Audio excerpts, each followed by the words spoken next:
नमस्कार, मैं डॉक्टर रवि राय आप सभी दर्शकों का हार्दिक स्वागत करता हूं। प्रिय दर्शकों, आज हम चर्चा करने वाले हैं जन्म कुंडली में निर्मित होने वाले गरुड़ योग के बारे में। गरुड़ योग एक बड़ा ही शुभ योग है, लेकिन इस योग पर बात कम होती है। और चूंकि मेरा उद्देश्य है ज्योतिष ज्ञान को आपके साथ बांटना, मैं यह चाहता हूं कि यदि आपके मन में भी ज्योतिष से संबंधित कुछ सवाल हों तो आप डिस्कस करें, या आप कुछ शेयर करना चाहते हों तो कमेंट करें। मैं इस मंच के माध्यम से आपकी बात भी रखने का प्रयास करूंगा। तो गरुड़ योग के बारे में कहा गया है कि यह योग जिस व्यक्ति की जन्म कुंडली में होता है वह व्यक्ति लोकप्रिय होता है, बहुत ही पोलाइट होता है, यानी विनम्र होता है। उसकी वाक शक्ति अद्भुत होती है और ज़बरदस्त होती है, और भाषण देने की कला में ऐसा व्यक्ति निपुण होता है। उसकी बातों में एक सम्मोहन होता है और वह ऐसे बात करता है कि सभी सम्मोहित हो जाते हैं। उसकी कन्विंसिंग पावर अच्छी होती है। वह व्यक्ति शत्रु रहित होता है, शत्रु उसके सामने आने की कोशिश नहीं करते। और साथ में यह बात भी कह दिया गया है कि उस व्यक्ति को अपने उम्र के 34वें वर्ष में जहर का भय होता है कि धोखे से उसको जहर दे दिया जाए या उसको पॉइजन दे दिया जाए। यह भी बात गरुड़ योग में कही गई है। तो सबसे पहले हम उस नियम को समझ लेते हैं कि गरुड़ योग निर्मित कैसे होता है। बड़ा सरल नियम है, और इसके बाद हम इस योग पर कुछ बात और करेंगे, इसके फल पर कुछ बात और करेंगे। तो बड़ा सिंपल है। गरुड़ योग तब निर्मित होता है जब जन्म कुंडली में चंद्रमा जो ग्रह है, यदि वो जिस नवमांश में है उस नवमांश के स्वामी यदि लग्न में उच्च के हों। पहली बात यह है। दूसरी बात कि जन्म दिन का होना चाहिए और शुक्ल पक्ष के चंद्रमा होने चाहिए।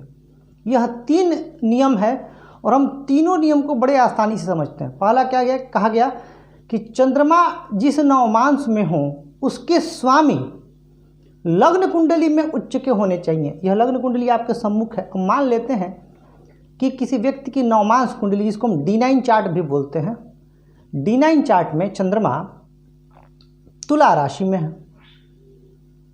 तो तुला राशि में जब वो स्थित हो गए तो तुला राशि के स्वामी कौन? तो तुला राशि के स्वामी शुक्र। अब लग्न कुंडली में शुक्र उच्च के होने चाहिए। अब शुक्र उच्च के कहाँ होंगे? तो शुक्र उच्च के होंगे मीन राशि में। तो यह कहा गया। एक और उदाहरण दे देता हूँ आपको। मान लेते हैं कि किसी के D9 चार्ट में चंद्रमा मेष राशि में स्थित है, यानी नवमांश कुंडली में। और अब मेष राशि के स्वामी कौन? तो मेष राशि के स्वामी मंगल। अब अगर मंगल लग्न कुंडली में मकर राशि में स्थित हो जाए तो गरुड़ योग बनेगा। ठीक उसी प्रकार यदि किसी की जन्म कुंडली में चंद्रमा मिथुन राशि में स्थित हो गए, नवमांश कुंडली में D9 चार्ट में यदि चंद्रमा मिथुन राशि में स्थित हो गए, और अगर उस व्यक्ति की लग्न कुंडली में बुध कन्या राशि में स्थित हो गए तो भी गरुड़ योग बनेगा। अगर उसी तरीके से D9 चार्ट में चंद्रमा जहाँ स्थित वहाँ 5 अंक लिखा हुआ हो, यानी सिंह राशि में, और जन्म कुंडली में कहीं सूर्य मेष राशि में स्थित हो गए, यानी यहाँ स्थित हो गए 1 अंक जहाँ लिखा हुआ है, तो भी गरुड़ योग बनेगा। लेकिन सिर्फ यही कंडीशन नहीं है, इसके साथ 2 कंडीशंस और सेटिस्फाइड होनी चाहिए। दिन का जन्म हो। अब दिन का जन्म का अर्थ क्या है?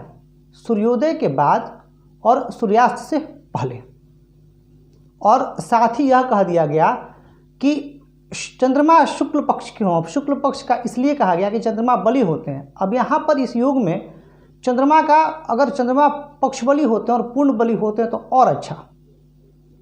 जैसे 10वीं से लेकर के अगर पूर्णिमा तक का जन्म हो गया तो कहना ही क्या। हालांकि चंद्रमा जो पूर्ण बली समझे जाते हैं वह शुक्ल पक्ष की एकादशी से कृष्ण पक्ष की पंचमी तक। अब यहाँ कहा गया, यहाँ पे जो महत्व है वह चंद्रमा को दिया गया है। और निसंदेह चंद्रमा जहाँ स्थित हैं और नवांश कुंडली में और उसके स्वामी यदि मजबूत हो रहे हैं तो व्यक्ति अपने जीवन में सफलता अर्जित करेगा ही। इस योग में सभी बातें बड़ी अच्छी हैं, लेकिन जो एक बात कह दी गई कि 34वें वर्ष की उम्र में उसे मृत्यु भय होता है, यह बात जब प्रैक्टिकल तौर पर हम देखते हैं तो उतनी प्रासंगिक नहीं लगती, क्योंकि यह चीज़ डिपेंड कर जाएगा जन्म कुंडली के बाकी योगों पर भी कि व्यक्ति का जो अष्टम भाव है और लग्न है, यानी जो भाव आयु को दर्शाते हैं भाव कितने बली हैं। अगर वो भाव बली होते हैं तो उससे कोई नुकसान नहीं होगा।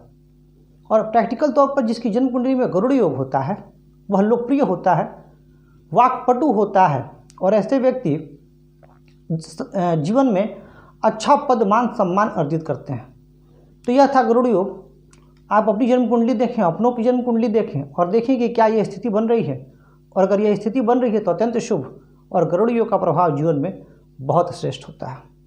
तो प्रिय दर्शकों, आज के लिए बस इतना ही कहना चाहूँगा आपसे कि यदि आपको यह वीडियो पसंद आ रहा है, कार्यक्रम पसंद आ रहा है, तो चैनल को लाइक करें, सब्सक्राइब करें और शेयर करके हमें अपना प्यार और स्नेह अवश्य दें। आज के लिए बस इतना ही। धन्यवाद।